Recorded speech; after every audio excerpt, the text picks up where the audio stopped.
Good morning student, my name is Jayaprakash. आज मैं second video लेकर आया हूँ एसपीएल सीरीज का और हम स्टार्ट करते हैं एसपीएल सीरीज का सेकंड वीडियो। सेकंड वीडियो का फर्स्ट क्वेश्चन है हमारा ये, identify the circuit in which electrical component has been properly connected. Electrical component क्या होता है आपको पता है, वोल्टमीटर, एमीटर, रेजिस्टेंस, वायर का कनेक्शन और स्विच, ये सभी हमारे कंपोनेंट इलेक्ट्रिकल कंपोनेंट में आते हैं। अब इनका सॉरी स्टूडेंट, यहाँ पे चार आपको डिफरेंट अरेंजमेंट दिखाई दे रहे होंगे। अब इसमें से वो अरेंजमेंट हमें फाइंड करना है जो करेक्ट है। ओके, तो एक एक करके हम, और ये इनके 4 ऑप्शन गिवन है। ए पहला सही है क्या, बी सेकंड, सी थर्ड और डी फोर्थ। इनमें से कोई एक हमारा सही है और 3 रॉन्ग है। तो हम 1 बाय 1 करके इनको चेक करते हैं कौन कैसे सही है। पहला यहाँ पे ये बैटरी है हमारी, ये प्लस साइन, ये माइनस साइन। ये हमारी स्विच है, स्विच हमारी कनेक्ट है और स्विच हमेशा सीरीज में कनेक्ट होती है, ये सीरीज में कनेक्ट है, कोई दिक्कत नहीं है यहाँ पे। बट स्टूडेंट आप यहाँ पे देख रहे हैं ये हमारा वोल्टमीटर का साइन है, ये क्या है वोल्टमीटर। और वोल्टमीटर स्टूडेंट्स आपको पता होना चाहिए किस में कनेक्ट होता है, हमेशा इसको पैरेलल में कनेक्ट करते हैं, हम पैरेलल में कनेक्ट करते हैं, जबकि ये यहाँ पर सीरीज में कनेक्ट है। इस वजह से ये हमारा रॉन्ग हो जाता है, क्योंकि यहाँ पे ये सीरीज में कनेक्ट है, जबकि होना क्या चाहिए, पैरेलल में होना चाहिए। तो इस वजह से ये रॉन्ग हो गया। ओके स्टूडेंट, जबकि अमीटर का सही है, यहाँ पे माइनस का माइनस से कनेक्शन है, प्लस का प्लस से, और ये सीरीज में भी है। सीरीज पैरेलल के साथ आपको उसकी पोलैरिटी का भी ध्यान देना है कि जो बैटरी की पोलैरिटी है, सेम पोलैरिटी हमारी डिवाइस की भी पोलैरिटी होनी चाहिए। जैसे ये प्लस का प्लस से कनेक्ट है और माइनस वाला माइनस से कनेक्ट है। अमीटर यहाँ पे सही कनेक्ट है, लेकिन वोल्टमीटर यहाँ पे सीरीज में कनेक्ट है, जबकि किस में कनेक्ट होना चाहिए, पैरेलल में होना चाहिए। तो फर्स्ट हमारा रॉन्ग हो जाता है, तो यहाँ पे ये वाला ऑप्शन आपका रॉन्ग हो गया। सेकेंड को देखते हैं। सेकेंड क्या है हमारा, आप यहाँ पे देख पा रहे हैं वोल्टमीटर, ये हमारा इस रेजिस्टेंस के साथ पैरेलल में कनेक्ट है, तो यहाँ पे ये पैरेलल में कनेक्ट है, तो ये यहाँ तक सही है। और पोलैरिटी भी चेक कर लेते हैं, ये प्लस वाला प्लस से कनेक्ट है और माइनस वाला माइनस से कनेक्ट है। मीन्स यहाँ पे वोल्टमीटर हमारा पैरेलल में कनेक्ट होना चाहिए, जो कि पैरेलल में कनेक्ट भी है ये, और साथ में इसकी पोलैरिटी भी वोल्टेज जो बैटरी की पोलैरिटी है उसी के सिमिलर है, तो यहाँ पे कोई प्रॉब्लम नहीं है। यहाँ पे स्विच सीरीज में कनेक्ट है, यहाँ पे भी कोई प्रॉब्लम नहीं है। ये अब हमारा अमीटर का साइन है, अमीटर हमारा सीरीज में कनेक्ट है, यहाँ पे भी ये सीरीज में है। अब इसकी पोलैरिटी और चेक करनी होगी, ये माइनस का माइनस से कनेक्ट है और ये प्लस वाला प्लस से कनेक्ट है। यहाँ पे तीनों ही वोल्टमीटर पैरेलल में होना चाहिए, यस पैरेलल में है। साथ में पोलैरिटी हमारी बैटरी के सिमिलर होनी चाहिए, तो पोलैरिटी भी मैच कर रही है, कोई दिक्कत नहीं है। अमीटर सीरीज में कनेक्ट होना चाहिए, सीरीज में कनेक्ट है। साथ में इसकी पोलैरिटी मैच होनी चाहिए, तो अमीटर की जो पोलैरिटी है सेम पोलैरिटी हमारी बैटरी की है, तो यहाँ पे किसी भी तरीके की कोई प्रॉब्लम नहीं है। और साथ में जो स्विच है वो भी सीरीज में कनेक्ट है, तो कोई प्रॉब्लम नहीं है। यहाँ पे ये सेकंड ऑप्शन राइट है और ये सेकंड ऑप्शन यहाँ पे ट्रू हो जाएगा। और मैं यहाँ पे ये 2 ऑप्शन को भी आपको समझा दे रहा हूँ। वैसे आंसर हमारा यहीं पे फिनिश हो चुका है। यहाँ पे अमीटर आप देख रहे हैं पैरेलल में कनेक्ट है, जबकि ये किस में कनेक्ट होता है, सीरीज में कनेक्ट होता है हमेशा, और यहाँ पे ये पैरेलल में कनेक्ट है, तो पैरेलल कनेक्शन होने की वजह से ये रॉन्ग हो जाएगा। यहाँ पे वोल्टमीटर आपका पैरेलल में कनेक्ट होना चाहिए, पैरेलल में कनेक्ट है। पोलैरिटी चेक कर लेते हैं, प्लस का प्लस से, माइनस का माइनस से, यस सही है। अब ये अमीटर हमारा सीरीज में कनेक्ट होना चाहिए, सीरीज में है, बट पोलैरिटी इसकी बैटरी की जो पोलैरिटी है और अमीटर की जो पोलैरिटी है एकदम अपोजिट है, एक दूसरे के अपोजिट है। देखिए ये प्लस वाला प्लस से कनेक्ट होना चाहिए, लेकिन ये प्लस किससे जाके कनेक्ट हो रहा है, माइनस से, माइनस प्लस हो रहा है, जो कि रॉन्ग है। ओके स्टूडेंट, तो यहाँ पे हमारा सेकेंड ऑप्शन सही है, ये पोलैरिटी की वजह से गलत हो गया। अब ये अमीटर सीरीज में कनेक्ट होता है, जबकि यहाँ पे पैरेलल में कनेक्ट कर दिया, इस वजह से रॉन्ग हो गया। यहाँ पे वोल्टमीटर पैरेलल में कनेक्ट होता है, जबकि यहाँ पे सीरीज में कनेक्ट कर दिया है, और ये हमारा हर तरीके से सेटिस्फाई कर रहा है सभी कंडीशंस को, तो ये हमारा सेकंड ऑप्शन ट्रू होता है। ओके स्टूडेंट, यहाँ पे सेकंड क्वेश्चन हमारा गिवन है, a student carry out an experiment. एक स्टूडेंट एक एक्सपेरिमेंट करता है and plot the BI graph of 3 samples of nichrome wire with resistance R1, R2 and R3 respectively. फिर वो 3 सैंपल्स के लिए जिनका resistance R1, R2 and R3 है BI ग्राफ प्लॉट करता है एज शोन इन फिगर, जैसा कि फिगर में गिवन है। Which of the following is true. अब यहाँ पे आपको 3 ऑप्शन गिवन हैं जो हमारे कुछ इस तरीके से हैं, R1 is equal to R2 is R3, second R1 greater than R2 greater than R3, third R3 greater than R2 greater than R1 और fourth R2 greater than R3 greater than R1। ये आपको given है। अब इसमें से आपको बताना है कौन सा सही है। ओके स्टूडेंट, तो आपको पता होना चाहिए जो ये ग्राफ है किस किस के बीच में, B और I के बीच में। तो आपको एक फॉर्मूला यहाँ पे याद रखना होगा। फॉर्मूला यहाँ आप कुछ भी समझ सकते हैं। स्लोप ऑफ BI ग्राफ आपको किसके बारे में बताता है, रेजिस्टेंस के बारे में, is indirectly proportional to 1/R। यहां से ये फॉर्मूला आपको याद रखना होगा, इससे आपका ये सॉल्यूशन हो जाएगा। मींस B और I के बीच में जो ग्राफ प्लॉट होता है वो आपको क्या बताता है, रेजिस्टेंस के बारे में बताता है, जैसा कि ओम्स लॉ आपने पढ़ रखा होगा, नहीं तो मैं आपको करा दूंगा आगे। तो ओम्स लॉ रेजिस्टेंस के बारे में बताता है, B और I के बीच में जो रिलेशन होता है उसके बारे में बताता है, और एक कांस्टेंट आता है उसको हम रेजिस्टेंस बोलते हैं। तो जो स्लोप है BI का स्लोप वो रेजिस्टेंस के इनडायरेक्टली प्रोपोर्शनल होता है। तो अब यहाँ पे R की वैल्यू निकालूं तो क्या आएगा, 1 slope of BI। Means resistance सबसे ज्यादा किसका होगा स्टूडेंट, जिसका स्लोप सबसे कम होगा उसका रेजिस्टेंस सबसे ज्यादा होगा।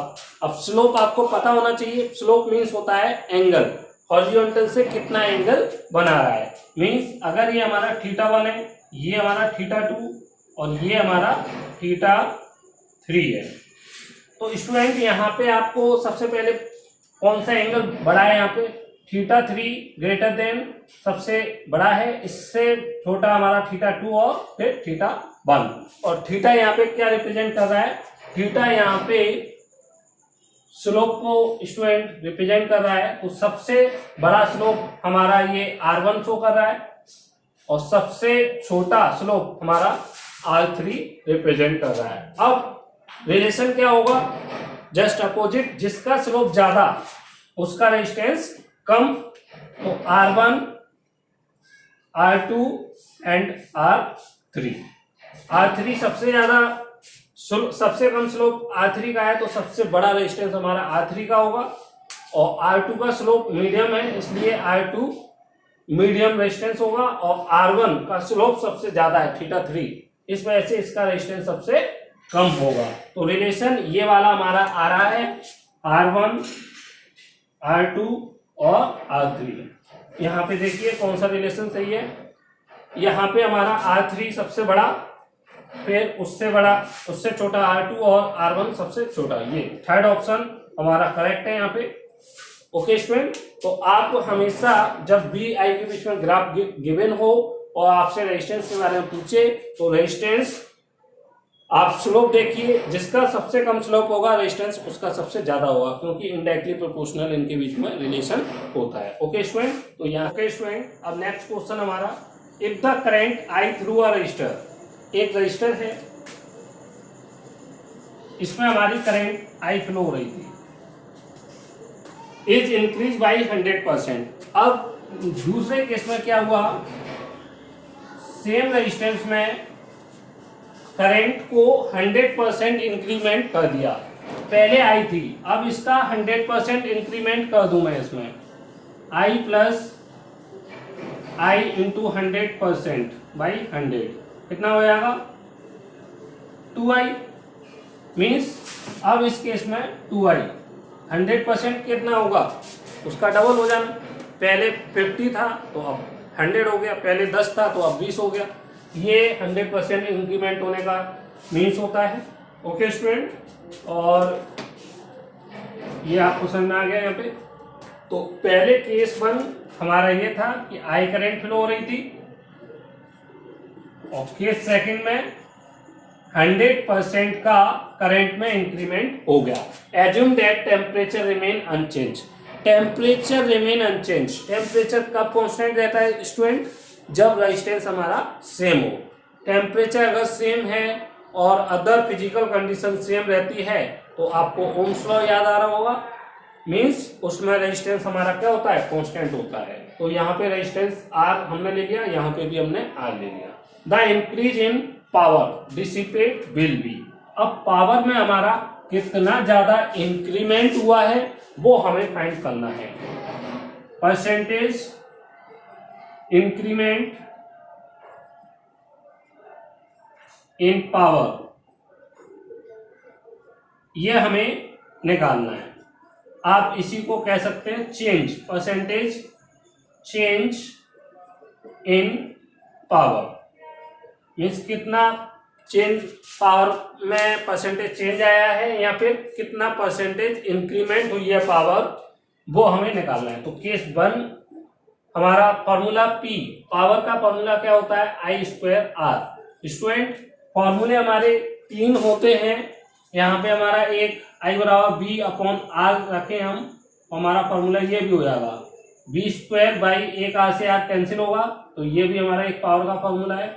एक पावर का फॉर्मूला ये है, और एक फॉर्मूला क्या हो जाएगा स्टूडेंट? हम यहाँ पे आर की जगह पे क्या रख दें? आई स्क्वायर बराबर बी बाई आई, एक आई से आई कैंसिल तो बी आई, पी बराबर बी आई।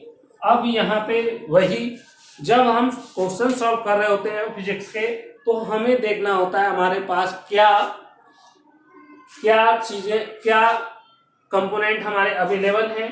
यहाँ पे हमारे पास एक करंट के बारे में हमें इंफॉर्मेशन, हमारे पास मीन्स डाटा क्या है, क्या डाटा अवेलेबल है, उसके बेस पे हम फॉर्मूले पुट करते हैं। यहाँ पे हमें एक करंट के बारे में बताया गया है और एक रेजिस्टेंस के बारे में बताया गया है, और दूसरी इसके अलावा तीसरी कोई इंफॉर्मेशन हमारे पास नहीं है। तो बी, यहाँ पे बी की रिक्वायरमेंट है, इस वजह से ये वाला हम नहीं लगाएंगे। यहाँ पे बी की रिक्वायरमेंट है, ये भी नहीं लगाएंगे। यहाँ आई और आर दोनों की बारे में बता रखा है तो ये हम लगाएंगे। ओके, तो ये समझ में आया। इसमें हम P1 इनिशियल पावर निकालेंगे। इनिशियल पावर क्या हो गया? इनिशियली फॉर्मूला क्या होना चाहिए? I1 square R1। आई की वैल्यू, I1 की वैल्यू कितनी है यहाँ पे? I1 इज इक्वल टू आई, और R1 इज इक्वल टू यहाँ पे कितना है? R, फर्स्ट केस में।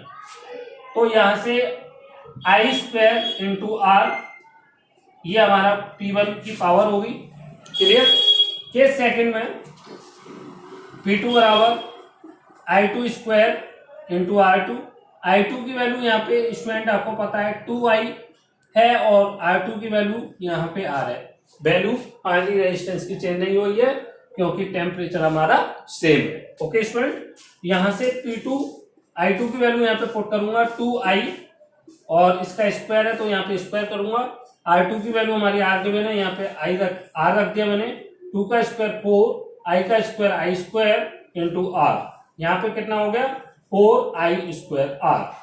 ये हमारा P2 की वैल्यू आ गई। आप इसका स्क्रीनशॉट ले लीजिए।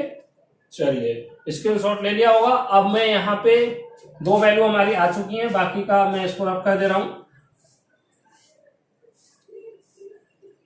अब हमारे पास 2 वैल्यू आ चुकी हैं, P1 and P2। Percentage change चाहिए, परसेंटेज चेंज या इंक्रीमेंट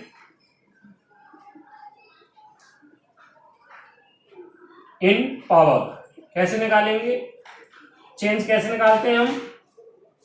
फाइनल चेंज, हमारा जो चेंज होता है परसेंटेज चेंज, हम कुछ इस तरीके से निकालते हैं। Final value minus initial value upon initial value into 100। ये मैथ में आपने कई बार फॉर्मूला यूज किया होगा। मींस बाद में हमारी क्या वैल्यू आई है वो पहले रखी जाएगी, फिर उसमें से पहले क्या वैल्यू थी वो upon divide by starting value क्या थी इनिशियल वैल्यू इनटू 100 परसेंटेज बनाने के लिए। तो वही यहाँ पे करेंगे P2 माइनस P1, ये हमारी final value minus initial value power की अपॉन इनिशियल वैल्यू पावर की इनटू 100। ओके स्टूडेंट, अब मैं इनकी वैल्यू पुट कर दूंगा। P2 की वैल्यू हमारी आई है 4i² माइनस P1 की वैल्यू आई है i² अपॉन P1 की वैल्यू हमारी i² P1 की यहाँ पे ये हमें गिवन है इनटू 100। यहां से आप स्टूडेंट देख पा रहे हैं i² मैं यहां से कॉमन ले सकता हूं 4 माइनस 1 i² इंटू 100। यहां से i² से i² कैंसिल आउट हो जाएगा और 4 माइनस 3 इंटू 100, तो ये आएगा आपका 300%। तो आपका यहाँ पे कौन सा ऑप्शन ट्रू होगा? ऑप्शन सी, 300% चेंज उसमें पावर में देखने को मिलेगा अगर हम करंट की वैल्यू डबल कर देते हैं। ओके स्टूडेंट, ये लास्ट क्वेश्चन है आज का। Which of the following represent voltage? Voltage को कौन इसमें वोल्टेज को रिप्रेजेंट कर रहा है चारों ऑप्शन में, ये आपको बताना है। तो सबसे पहले आपको वोल्टेज का फॉर्मूला याद होगा। Voltage is equal to work done upon charge, ये होता है। तो यहाँ पे ऐसा कोई फॉर्मूला आपको डायरेक्ट यहाँ पे वोल्टेज अपॉन चार्ज किसी में दिखाई नहीं दे रहा है, मीन्स यहाँ से बात हमारी बनने वाली नहीं है। तो इसके लिए हमें एक फॉर्मूला और याद है, current is equal to flow of charge per unit time, ये आपको पता है। यहां से हम चार्ज की वैल्यू निकालें, चार्ज का फॉर्मूला क्या बनेगा? Current into time. मैं यहां पे इसको पुट कर सकता हूं। तो वर्क डन, ये वैल्यू चार्ज की मैं इस वाले फॉर्मूले में पुट कर रहा हूं इक्वेशन 1 में। Put the value of charge in equation 1। Okay, तो वर्क डन और चार्ज की वैल्यू यहां पे करंट इनटू टाइम, ये आया। अब आप देख सकते हैं यहां पे आपको कौन सा वोल्टेज का ये फॉर्मूला बन के आपके सामने आ रहा है। ये किससे मैच कर रहा है? B no, D no, C no, A yes. तो यहां पे हमारा क्वेश्चन 4 का क्या आंसर होगा? ए। किस तरीके से निकाला? वोल्टेज का हमें सिंपली ये फॉर्मूला पता है कि वर्क डन अपॉन चार्ज होता है, लेकिन हर बार आपको क्वेश्चन बोर्ड में इसी तरीके का कि डायरेक्ट क्वेश्चन आपको देखने को मिल जाए और डायरेक्ट आप टिक कराओ नंबर अचीव कर लो, ऐसा नहीं होता है। कई बार आपको कई अदर फॉर्मूले के एप्लीकेशंस उसमें पुट करनी होती है और अपनी थिंकिंग यूटिलाइज करनी होती है, तब जाके आपके आंसर आते हैं, जैसे कि आप यहाँ पे इस वाले में इस केस में देख रहे हैं। चार्ज को आपको डायरेक्ट फॉर्मूला आपको पता है, करंट और टाइम के बीच में हमारा एक रिलेशन बनेगा, तो चार्ज वो हमने पुट कर दिया। तो वर्क डन, करंट और टाइम के रेफरेंस में हमारा वोल्टेज ये बन जाता है और वर्क डन और चार्ज के रूप में हमारा वोल्टेज ये होता है। और वोल्टेज का एक फॉर्मूला ये भी होता है, V बराबर I बराबर V अपॉन R, तो V बराबर IR। लेकिन हर जगह एक ही फॉर्मूला हमारा यूज नहीं होगा। कहाँ पे कौन सा फॉर्मूला यूज करना है ये आपको बाय थिंकिंग अपनी थिंकिंग यूटिलाइज करनी है और उसके थ्रू आप ये देखेंगे। इसके लिए आपको वहाँ पे प्रैक्टिस की रिक्वायरमेंट होती है, तो प्रैक्टिस करते रहिए। Thank you very much.